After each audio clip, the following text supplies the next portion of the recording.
In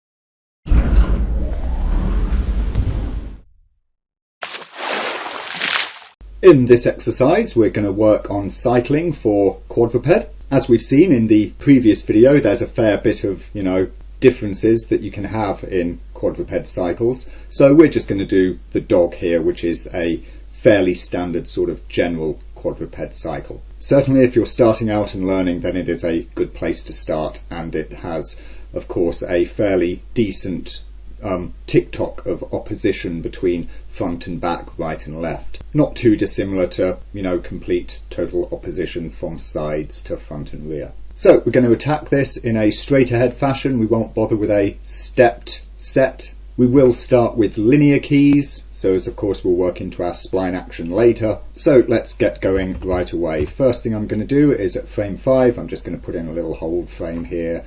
Again, just as there's a little bit of pre-roll before the action actually starts. We're going to go from a standing start. We're not just going to do a pure cycle, so to speak, so we'll see about actually taking him off from the ground.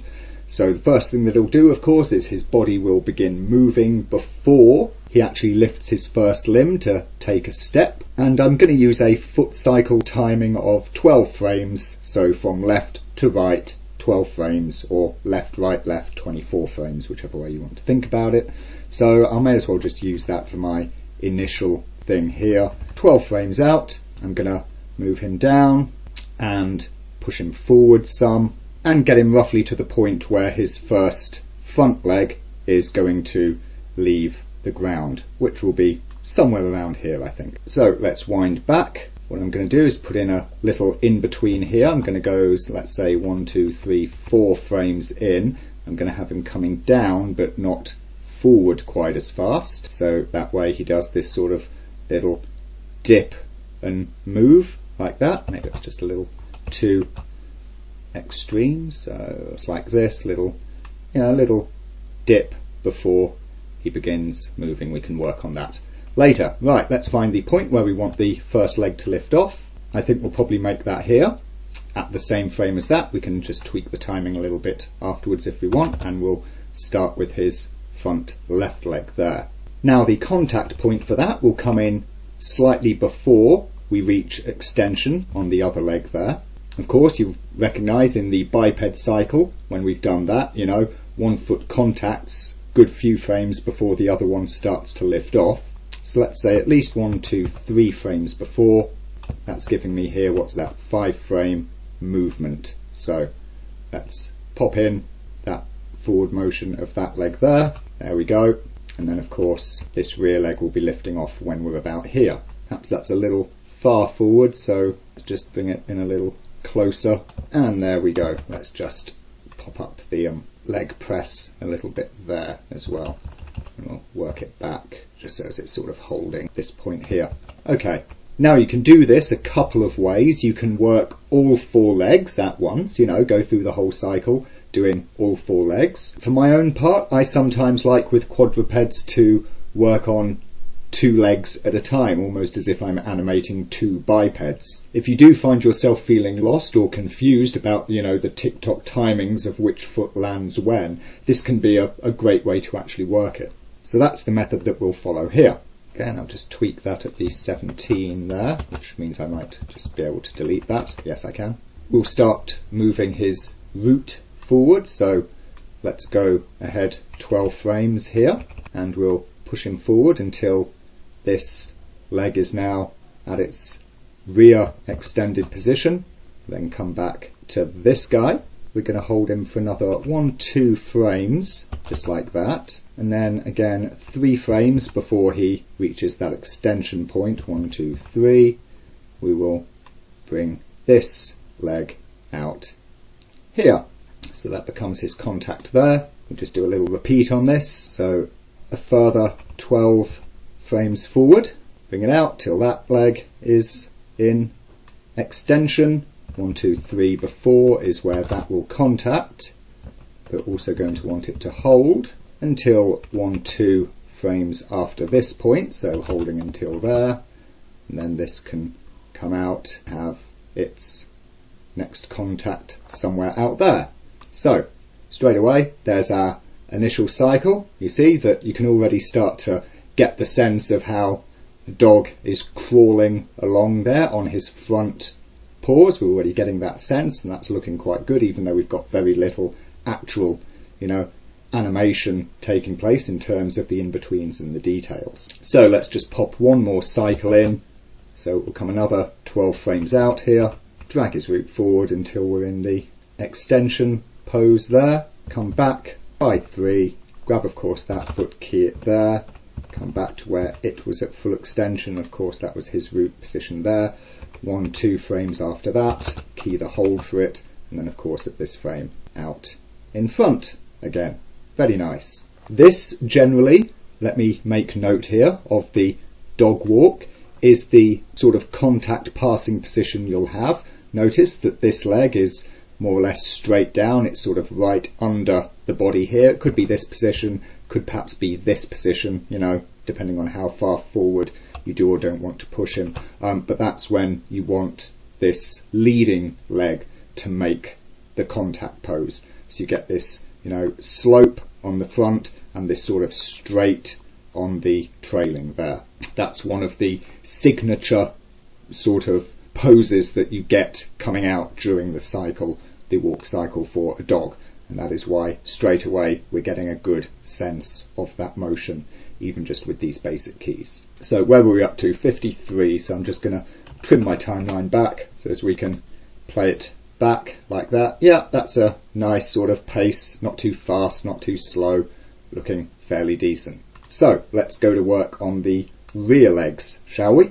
Let's have a look at what we're going to be doing. Well, the leading foot here is the left side, so it's going to be the right side to move first. Now this wants to contact slightly before that leg lifts off the ground. So we look at when that starts to move, that's here. So let's come back, let's say 1, 2 frames for now. Actually, I'm going to say 3, and I'm going to just put a little key there for it so as I remember. And I'm going to say that he actually starts to lift that leg. Well, not only 2 frames before, obviously we want him to be making something of a move. And I think perhaps 2 or 3 frames after this leading foot starts to go. So that's it there. So let's say 1, 2 frames after that, this foot will move. Grab it here and we'll move it right up. It's got a bit of an overlap on it. Don't worry about the penetration of the geometry for now. We'll work on that afterwards. But we'll say that that's going to be our cross there. So we watch this foot start to move. There it is. 1, 2 later. That's when this guy lifts off. And then again we look at the leading foot here. We see there's its point of contact. So 1, 2 frames later we'll bring this fellow up here. May as well just stick with the same foot for now. Where's that first one there? That's where it makes contact.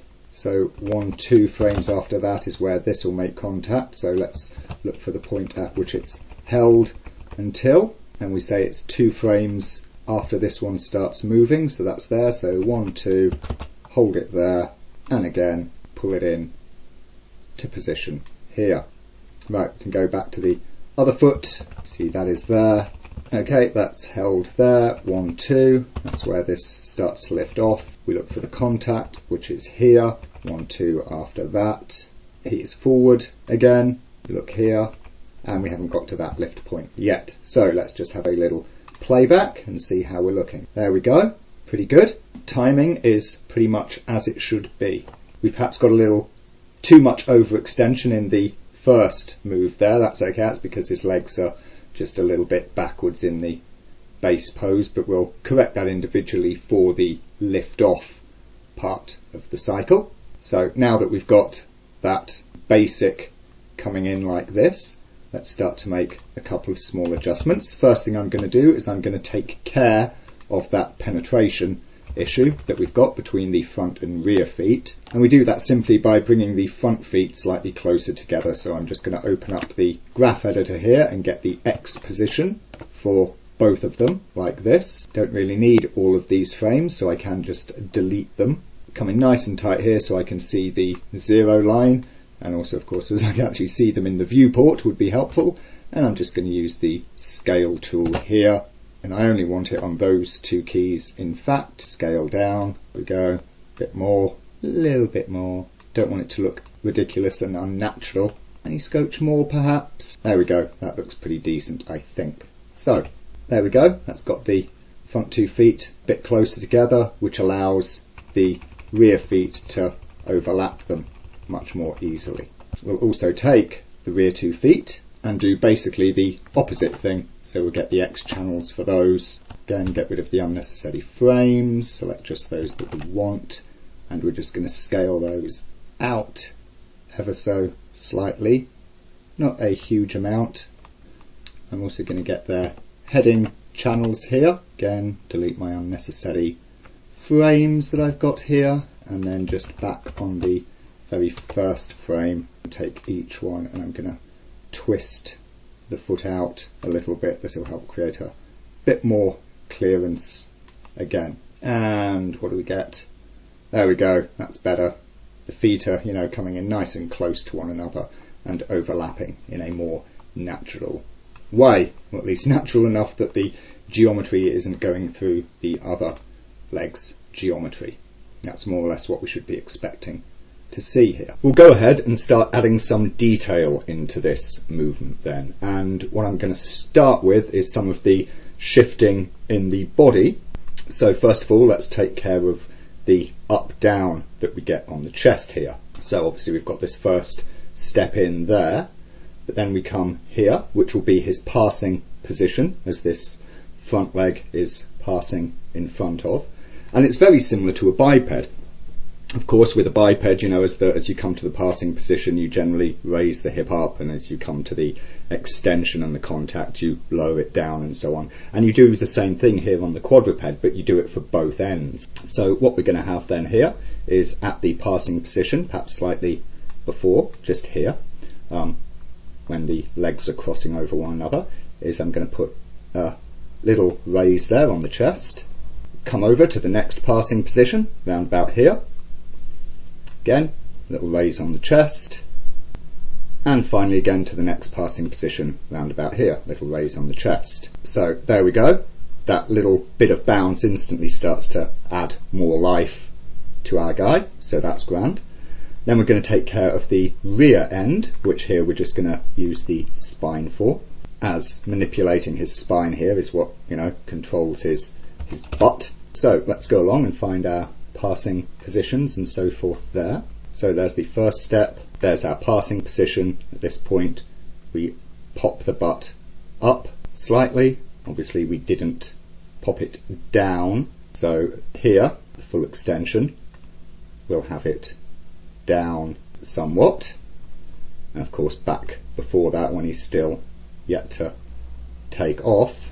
Let's see, actually I think we can possibly just roll into that as it is. I might just key it back up a tiny amount there at frame 10, so as the roll down is a little more standard. So there's the up, there's the extension or the contact, let's say here, wherein he goes down, come back to the passing position, rear end goes up, contact, rear end goes down, and basically you just repeat this action along the length of his motion like that, and the next one would be a couple of frames off.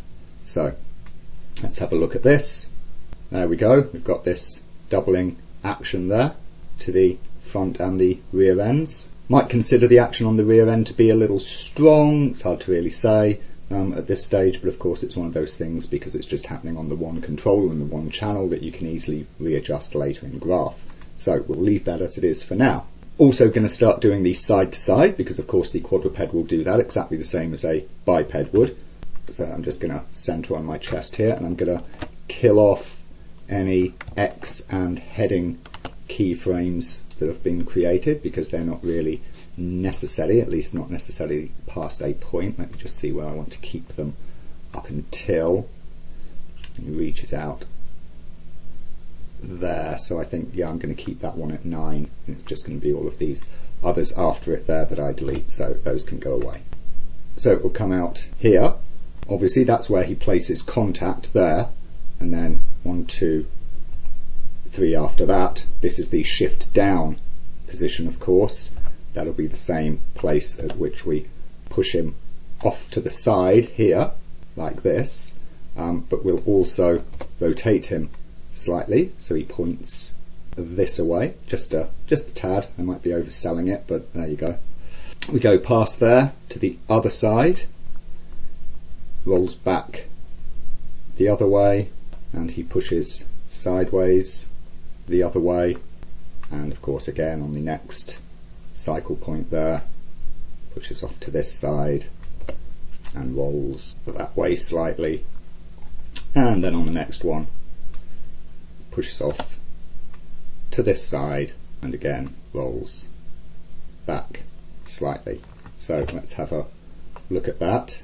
There we go. We don't really see the action of the feet obviously here from front position. Let's go to top. There we go. You see him slinking along there, and what we need to do is to counteract his spine, so his butt weaves in opposition in the same way that a biped's hips and shoulders oppose one another. As the hip swings one way, the shoulder balances out going the other way. Same thing on a quadruped, but of course working along a different action plane. So again, I'm just going to find my point, let's say somewhere around there at 10. I'm going to delete any heading keyframes thereafter for that controller. So we reach this position, we swing him back that way, and of course what you can see he's doing is he's tilting his pelvis on this angle across here, and so of course that's allowing this rear leg to extend that little bit further. We get to this side, and of course he's swinging. Actually he's not really swinging at all, because he's actually swung over here. That's where his swing has occurred. So he's sort of centralized a bit there, and we go past here and on to the next, and in this one he's of course swung back that away somewhat. So you're pretty much putting the the absolute crux of the tail there back over his body's centre line, or his motion's centre line, if you will. Just like the biped, even though the hips and the shoulders move, if you average the entire body, then it's pretty much maintained straight and on the centre line, which of course maintains the balance there. There we go. Obviously sliding off because the next turn after 53 would be further out past our timeline here, which we will of course come to, but you can see what we've got going on there straight away. So let's add some of the detail to the feet, seeing as we've got some of the in-between detail now on the actual body. We can start adding some in-between detail to the actions of his legs and feet. We could have done that before, but doesn't really matter which order you do the two in. Personally, I like to do the body first because of course that creates the space underneath the body for the limbs to move. Sometimes I'll find that if you do the limbs first and then you go and do the body, the spacing of how high things are lifting or not might seem a little off once the body's keyed in. You only have to go back and adjust the limbs, which isn't a great problem of course, but it's always nice to have as little work as possible. So we will see his foot lifting up here as he takes a step, not a huge amount. We'll see it stays till there. Come into the passing position here and it's lifted again. Notice I'm doing the lift on the 4, so it lifts a little quicker and comes down a little slower. Fast out, slow in. So that's that leg. Let's go back to the other one now. Once again, little fast lift out to a slow drop in, and again fast lift out to a slow drop in. And the rear feet. Now this one's probably going to want to start lifting off slightly sooner, so I'm actually going to move, oopsie, this hold back 2 frames there. What I could possibly also do is start him out standing with slightly offset feet, which is quite normal. It does look a little weird having him, stood completely square in base pose as it were at the start, so I'll just take that adjustment I've made there, paste it here. Yeah, that's grand. Okay, so then we land at this point in time, and I might just quicken up that first landing. Slightly out of time of course with our sequence, but this is his first real step forward. So again we come to the passing position, raise that foot up, and the rear leg can, even raise a little higher than the front paw will. That's not uncommon at all, is to have that greater raise going on. And then again here, passing position, let's raise him up like this. Come to the rear leg on the other side. Just as I move this one a little later, I might land this one just a frame later as well, and we'll put the lift, the passing position on it there. In fact, I think I'm going to do it even a frame later still. There we go. So we've got that, and then of course we've got the next one over here. So there's the passing position, raise it up.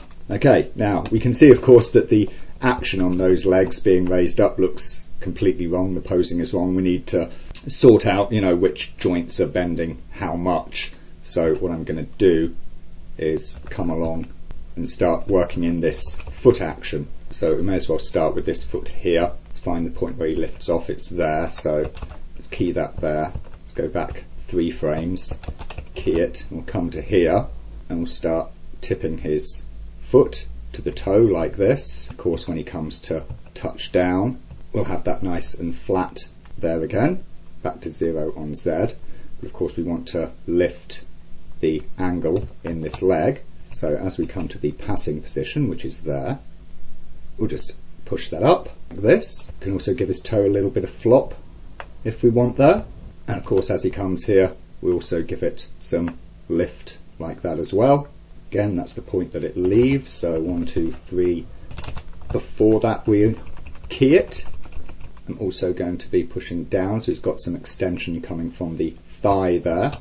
So that works in over this period. And at this point, I've got the tip coming up onto the toe there, flat again at the contact point, and of course the same deal here, where we lift the leg, roll the toe, have a little scotch of lifting the leg at that point as well.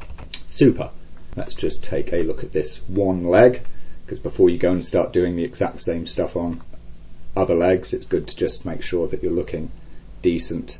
And I think that that does look pretty good, natural there. See, he's really coming along on his stilted dog leg there. I think that's looking quite nice. Okay, so that's pretty much what we're going to be wanting to do over on the other side. So hopefully in this instance you won't mind a little bit of the magic of video editing. You can see we've put it on the other side there. Little point in showing it because it is of course just a straight up repetition of what we've just done. So let's work on the front feet then. We'll grab our foot controller here. Let's go and start working in the detail on this one. We'll do the left front foot here.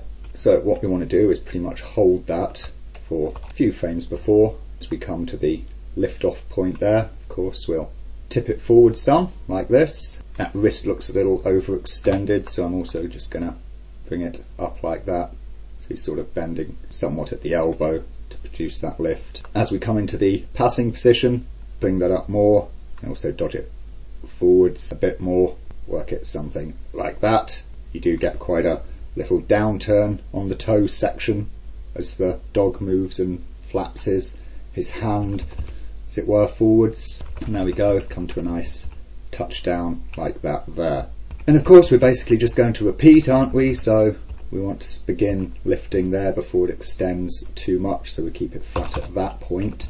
And there we are, there's the lift off. So roll the limb forward like this, take a little bit of press down on it here, giving us that roll up there, come across to the passing position, lift that to up extend the elbow some more. There we go. Of course we come down to the contact here, just reset that. There we go, get that little reach over just there, and there we have it. And of course we'll pop that onto the other side there, onto the right hand side front leg. And one simple way to do this, of course, use the old animation toolbox here. I'm going to do the motion copy. I'm copying from frame 6 here just until the end. Come over to this guy, where do I want it popped in? From about here I think. So I'll just come to that frame and paste it. Timing might be a little off, so let's go and check it. Okay, so that's where he actually leaves. So just grab all those and shuffle them over like that. There's the passing position for this one, that looks fine. Coming down, let's find the contact point, should be a frame earlier. or we can actually have it like that as well, but I think a frame earlier is slightly better. So we can just dodge that back there, and we come and check the next one. The leave is there, so that's the last frame before the lift off. Yeah, get a roll going on there into the passing position, which is there, and of course find where the contact is. Oh, there it is, perfect. Okay, so we should see now a much more lively looking hound in the way that his legs are working and operating, and certainly that looks a lot better now that he is indeed working his paws and their lifts in a much nicer way like this. So I think that for the most part we're pretty happy with how that is going. Let's add a little bit more life to these front limbs here, and we're going to do that by operating the clavicle controls. So I'm going to start out with the left side here, or the right side, sorry. So we're holding around there, and then of course as that leg is extended backwards there, we're going to allow his clavicle to drop down just a bit and also turn it backwards ever so slightly. Then as he comes into his contact reach here, we'll keep it not quite so far down and we'll let it come forwards slightly. And then as he comes, and actually I should have it there at the contact point, so let's just nudge that frame. Then as he comes down and puts his weight onto that leg, something like 3 frames, we have that shoulder go up. And of course we go back to the next reverse, which is right around there. So low again, slightly back, forwards to here, there we are, contact, slightly forwards, quite as low. And then what we want to do, having keyed those in, is just go back to the point where he actually drops his weight onto that limb, which is around here, and we pop the pitch up so that clavicle lifts about 3 frames after there, and of course the same again at this point like this. So what we're getting then is the little clavicle action working in. We can see him taking weight onto his shoulder some as well, so that's quite an important little touch. Again, we'll dump it over to the other side, make a copy of it. So what were we saying? This was the trailing point here, so again I'm just going to use the motion copy all of that there, come to the other one, and I want to mirror it because the heading works in opposition, so I'll just turn on the mirror here. And where's it going to occur? The point at which it leaves. Well, the first leaving, that would probably be somewhere around here ordinarily, so let's just drop it in there, inverting just the heading here. So there we go. And again, let's just check the timings of all of that. So I don't really need much here because that's his first step off, so I'll reset that. Then these two get a little shove, so of course that's the contact point, and then bang, bang, bang, taking the weight. Perhaps since that's his first step, that one can just be a little slower. Okay, so there's the rearmost extension, that's going to be here. And then back again to the contact and the little drop there. Smashing. Give that a little play. That's all working nicely. Of course his elbows are now dodging through his body, so we'll want to correct his pole items here. So let's just work our way through. It's really from about here-ish, I think, from that midpoint when he's right over the top of it. Pull that pole out just slightly there. Of course his leg is pressed up against his body. It doesn't need to be, coming right out from it. Tight, but not penetrating. Put out some there. Of course coming across back to here. We can just move it back to 0 on the Y, which is where it starts out ordinarily. And of course that's part of the end of the cycle, so we'll take care of that afterwards. Otherwise, let's do the other one. So we're holding till about here. We've got sort of maximum penetration taking place there. So out you come. By the 4 here, it's back to 0. Let's just check that transition. Yeah, that's good. There we are, most penetrated point over here. Out you come, out to the 4 and back to 0 on the Y again. Oh, might just need to dodge that out just a little bit more in the in-between there, that's fine. So there we go, that's that. Let's take a little peek at our fella. Yep, starting to be more convincing. All these little subtleties of the motion are working nicely at this point now. Okay, so next thing, let's work on his head and neck, because that should have a little bounce going on in it. So we'll grab his neck controller there, and what we're going to do first of all is I'm going to hold it at 3, and he'll dodge his head down slightly as he begins his movement, so he just, preempts ever so slightly with his head there before his body starts shifting. And then at the contact point of this first foot, the head will come somewhat up like this, or the neck will pitch up some, and then we'll come out to the contact point of the next front foot, keeps up there, next contact, it's up there, and the next contact, it's up there. And then what we'll see is that more or less halfway at the point of the passing pose, the head will dodge down ever so slightly. So again, come to the passing pose, dodge it down, that's maybe a little late, come across to the next passing pose somewhere around here and dodge it down again. Obviously the head's on this float control, so that still stays pointing forwards. You can choose to overlap that or not. There we go. Be a little on the strong side, especially that first dodge there. What I can perhaps do is actually just make that a little longer and also quite strong. And I can also perhaps make it less of an up here, so it's not quite such a tight bounce that's going on, and I can possibly extend that just a little bit there as well. There, that's smoother and looking better, so quite pleased with that. There we go, we've now got this nice flow and bob through the whole body. Got the whole body, shoulders, spine, hips, head, all, undulating and bouncing around across one another as he steps and walks forward. So that's pretty good. Next we'll come to the tail, and this will be interesting because it sort of has its own offset cycle. Ideally, it shouldn't cycle with every single little bounce on every single step. It should sort of have a double spaced cycle, if you like. And the easiest way to time it in is with the drop of the hips, when the spine bends down to drop the hips slightly. So I'm going to take those spine controllers, I'm just going to copy their pose and paste it onto the hold pose there. So there, just after he starts moving, 5 frames after, I'm just going to let the tail elevate just a little bit there. And we see the hips drop down. There we are at the passing point.